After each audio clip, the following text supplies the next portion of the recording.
नमस्कार मित्रांनो, मी गणेश वानकर इग्नाइट अकॅडमीच्या या व्हिडिओमध्ये मी तुम्हा सर्वांचे स्वागत करतो. सहाय्यक आयुक्त म्हणजे असिस्टंट कमिशनर नवी मुंबईकडून खूप चांगली अशी जाहिरात आलेली आहे. खूप सारे उमेदवार याच्यासाठी फॉर्म भरणार आहेत. जागा जरी 5 आहेत तर मित्रांनो आतापर्यंत जो रिस्पॉन्स आहे मुलांचा तो अतिशय छान आहे. म्हणजे मुलं फॉर्म भरण्यासाठी इच्छुक आहेत. मेन म्हणजे की याचा पगार किती मिळणार आहे, कारण की तुम्ही याच्याकडे जातायत, एवढा वेळ देतायत, एवढा अभ्यास करणार आहेत की पगार किती. आणि हा पगार 1 लाखांच्या पुढे जातो का, कारण की पद ज्या पद्धतीने आपण म्हणतोय असिस्टंट कमिशनर, खरंच त्याला लाखाभराच्या पुढे पगार मिळतो का, इन हँड किती सॅलरी मिळते, डिडक्शन काय होतं आणि सॅलरी ग्रोथ तुम्हाला किती मिळते, तर या सगळ्या गोष्टी आपण आजच्या या व्हिडिओमध्ये पाहणार आहोत. म्हणून तुम्ही हा व्हिडिओ शेवटपर्यंत पूर्ण बघायचा आहे मित्रांनो. आणि जे कोणी विद्यार्थी या पदासाठी तयारी करत असेल आणि ते बॅच लावण्यासाठी इच्छुक असेल तर त्यांच्यासाठी हा खूप राईट टाइम आहे. Right time in the sense मित्रांनो, कारण की या प्रजासत्ताक दिनानिमित्त इग्नाइट अकॅडमीने त्यांच्या सर्व कोर्सेसवर 25% ऑफ दिलेली. इंडिया 26 हा कोड यूज करायचा आहे 26 जानेवारी पर्यंत. म्हणून तर जो मला वाटत असेल की सर हे बॅचची प्राइस थोडी जास्त आहे, कमी करा, तर तुम्हाला हे आता खूप चांगली संधी आहे की डायरेक्ट तुम्हाला इंडिया 26 इंडिया 26 हा कोड यूज करा. तिथं असतोच ऑलरेडी. क्लिक केलं की डायरेक्ट तुम्हाला या बॅचवर 25% ऑफ मिळणार मित्रांनो. आणि ही खूप चांगली संधी आहे ज्यांना करायचं असेल. लाईव्ह प्लस रेकॉर्डेड बॅच मित्रांनो, ही सर्व कायदे तुमचे लाईव्ह स्वरूपात होतील. नॉन टेक्निकल भाग तुम्हाला रेकॉर्डेड स्वरूपात उपलब्ध आहे. 1 फेब्रुवारी 2026 पासून जे आहे ही बॅच सुरू होते इग्नाइट अकॅडमीच्या ऍप्लिकेशनवर. चला तर आता आपण पाहूया. बघा, सहाय्यक आयुक्त हे इथं काय सांगितलेले, गट ब चं पद आहे मित्रांनो. काय सांगितलेले त्यांनी, काय सांगितले, गट ब चं पद आहे. S16 ची वेतन श्रेणी आहे. A16 पण एवढीच वेतन श्रेणी जी आहे तर ते आता मिळते 44,900 ते 1,42,400 5 जागासाठी आपल्याला इथं पाहायला मिळतं. आता याचं जे बेसिक पे असतं ते कसं कॅल्क्युलेट होतं मित्रांनो, लक्षात घ्या. पहिल्या वर्षी, हे पहिलं वर्ष असतं बरं का मित्रांनो, जेव्हा तुम्ही पहिला पगार घेतात तर तो 44,900 ने घेतात. आणि ज्यावेळी तुमची सर्व्हिसची 40 वर्ष पूर्ण होतात तर त्यावेळी तुम्हाला काय लागू होतं, 1,42,000 एवढं वेतन श्रेणी तुम्हाला इथे लागू होते. ज्यावेळी तुम्ही दुसऱ्या वर्षात जातात ना, तुमचं बेसिक पे वाढतं, ऑटोमॅटिक वाढतं बरं का, 46,200. तिसऱ्या वर्षी वाढतं 47,600. चौथ्या वर्षी 49,000. 5व्या वर्षी 50,500. मग आता उमेदवार म्हणतात की सर अकाउंटमध्ये 44,900 रुपये येतील का, तर नाही मित्रांनो, हे बेसिक पे आणि सगळ्या काही गोष्टी ज्या तुमच्या कॅल्क्युलेट होतात ना त्या बेसिक पेला होतात. म्हणून बेसिक पे हे फार महत्वाचं असतं. म्हणजे तुम्हाला कळालं का की दरवर्षी फिक्स ग्रोथ असते. म्हणून लोक गव्हर्नमेंट जॉबकडे का प्रिफर करतात, की फिक्स ग्रोथ आहे. म्हणजे इरिस्पेक्टिव्ह तुमचा परफॉर्मन्स काय आहे ते काही इथं कन्सिडर केलं जात नाही प्रायव्हेट सारखं. डायरेक्टली तुम्हाला 44,900 पासून हे वाढत वाढत वाढत जेव्हा तुम्ही वयाची 40 वर्ष म्हणजे सर्व्हिसची 40 वर्ष पूर्ण होतात तर त्यावेळी 1,42,400. म्हणून तुम्ही वयाच्या कोणत्या वर्षी सर्व्हिसला लागतात हे फार महत्वाचं असतं मित्रांनो. आता त्याच्यानंतर तुम्हाला एक ट्रान्सपोर्ट अलाउन्स पण जो आहे तो दिला जातो. आता या असिस्टंट कमिशनरला जर मुंबई महानगरपालिकेकडून नवी मुंबईकडून जर गाडी असेल तर तुम्हाला गाडीने बाकीचे फिरता येतात. पण तरी देखील एक स्टँडर्ड तुम्हाला एक दिला जातो S7 ते S19, म्हणजे आपलं किती येतं S16 मध्ये. आणि तुम्हाला बृहमुंबई नागरी समूह म्हणजे काय, नवी मुंबई ही MMR रिजन मध्येच येते. म्हणून तुम्हाला 2700 रुपयाचा काय मिळतो मित्रांनो, फिक्स ट्रान्सपोर्ट अलाउन्स मिळतो. परंतु त्या व्यतिरिक्त तुम्ही महानगरपालिकेच्या क्षेत्रात कुठेही फिरतात, महानगरपालिकेची गाडीच असते खाली, तिथून तुम्हाला ती घेऊन जाऊ शकते. तो एक इश्यू येत नाही म्हणजे फिरण्यासाठीचा. त्याच्यानंतर सिटी क्लासिफिकेशन फार महत्वाचं आहे. ही जी नवी मुंबई ना मित्रांनो, ही MMR रिजन मध्ये येते. म्हणून याला एक सिटी म्हणतात. एक सिटी HRA हे 30% असतं. 30% ऑफ व्हॉट मित्रांनो, बेसिक पे. हे 44,900 आहे. मग मला सांगा, हे जर तुमचं 50,000 झालं तर तुमचा बेसिक पे डायरेक्टली जागेवर वाढतो ना मित्रांनो.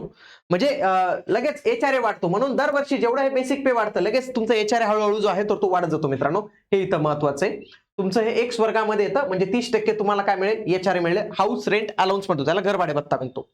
त्यासोबत पेन्शनची पण एक स्कीम असते मित्रांनो.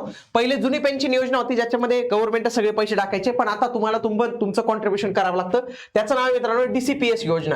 DCPS direct contribution pension scheme म्हणतात याला. याच्यामध्ये तुम्हाला म्हणजे एम्प्लॉयला स्वतःला 10% रक्कम टाकावी लागते. 10% रक्कम कोणती असते, जे तुमचं बेसिक पे प्लस महागाई भत्ता असतो.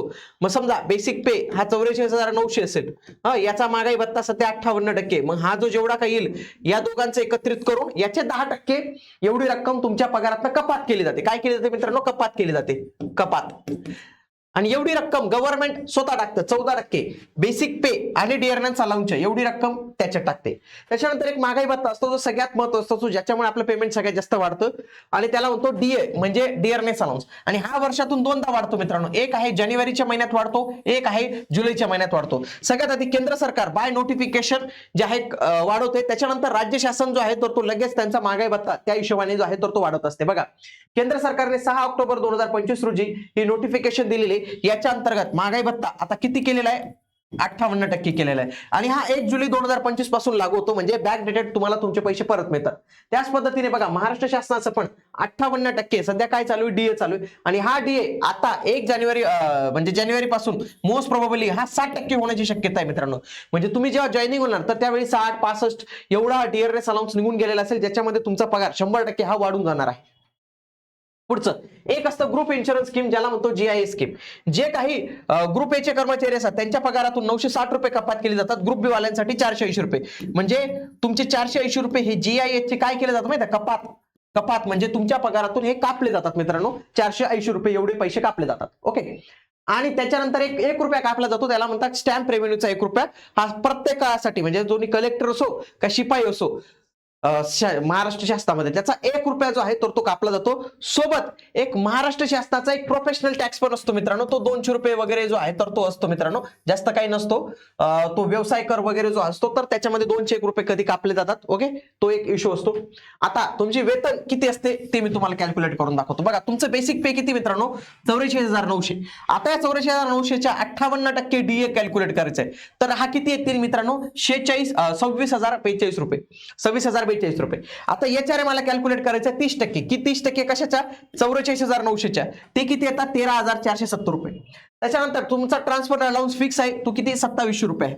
त्याच्यानंतर मित्रांनो तुमचं डीसीपीएस मध्ये अंशदान हे गव्हर्नमेंट टाकतं तुमच्यासाठी, तर 9,932 रुपये. असे तुम्हाला तुमचा पगार किती जातो माहितीये का? 97,000 रुपये 44 रुपये.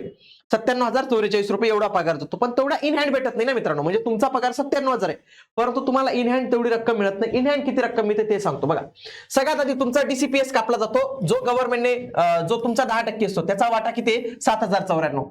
त्याच्यानंतर मागे इथं बघा, इथं जे गव्हर्नमेंटने दिलं होतं ते लगेच इथं काय करतं? गव्हर्नमेंट कापून घेतं 9,932 रुपये.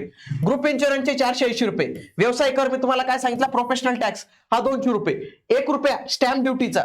टोटल जर तुम्ही कपात पाहिली तुमच्या पगारातनं 17,000 रुपये कपात केले जातात. आता याच्यापैकी 7,000 आणि 9,000 याचा फायदा होतो मित्रांनो तुम्हाला. तुम्ही जेव्हा सर्व्हिस सोडतात तर त्यावेळी हे तुम्हाला पैसे मिळतात. तर तुम्हाला इन हँड जर रक्कम पाहिजे असेल, नेट सॅलरी किती आहे? तर ती 80,000 आहे जवळपास. किती? 80,000. म्हणजे आज जर कोणी असिस्टंट कमिशनर बनलं डायरेक्ट त्याला 80,000 त्याच्या अकाउंटमध्ये जे आहे तर ते येतील मित्रांनो. एवढा पगार मिळणार आहे. मी तुम्हाला काय सांगितलं? 60% हा डीए जो आहे हा 60% होणार आहे, म्हणजे याच्यामध्ये वाढ होणार आहे. तर एवढा पगार तुम्हाला मिळतो. आणि काय होतं, 1-2 वर्ष झाले तर तुम्हाला तुमचा पगार हा लाखाभराच्या पुढे इन हँड मिळतो. डायरेक्ट इन हँड तुमचा लाखाभराच्या पुढे पगार जातो. म्हणजे पगाराचा इथं काही प्रॉब्लेम नाही, पगार एकदम व्यवस्थित होतो. नवी मुंबई महानगरपालिका सारखी पालिका आहे की जिथं काही प्रॉब्लेम नाही आहे पैशांचा. एकदम चांगली श्रीमंत महानगरपालिका आहे ती. म्हणजे तिथं पगार पण जे आहे तर ते वेळेवरच होते.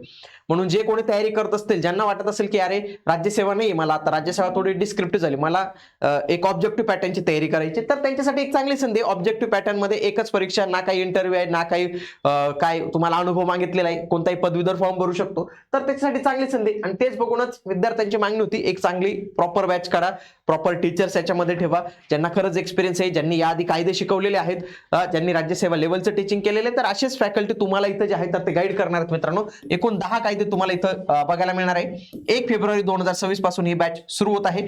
इग्नाइट अकॅडमीचं ऍप्लिकेशन डाउनलोड करा आणि ही बॅचला तुम्ही एनरोल करू शकतात. काही प्रॉब्लेम असेल हे नंबर आहेत. आणि बॅच जॉईन करायची सध्या चांगली वेळ आहे, कारण की डायरेक्ट तुम्हाला 25% ऑफ, म्हणजे आता याला 25% खूप मोठी प्राइस जी आहे तर तुम्हाला इथे मिळणार आहे. म्हणून 25% तुम्हाला चांगले ऑफ मिळणार आहे. म्हणून आजच ही बॅच जी आहे तर ते एनरोल करा. आणि इग्नाइट अकॅडमीच्या सध्या कोणत्याही बॅचेसवर 25% ऑफ आहे, तिथं पण तुम्ही जे आहे तर ते एनरोल करू शकता. भेटूया पुढील व्हिडिओमध्ये. तोपर्यंत जय हिंद, जय महाराष्ट्र, धन्यवाद.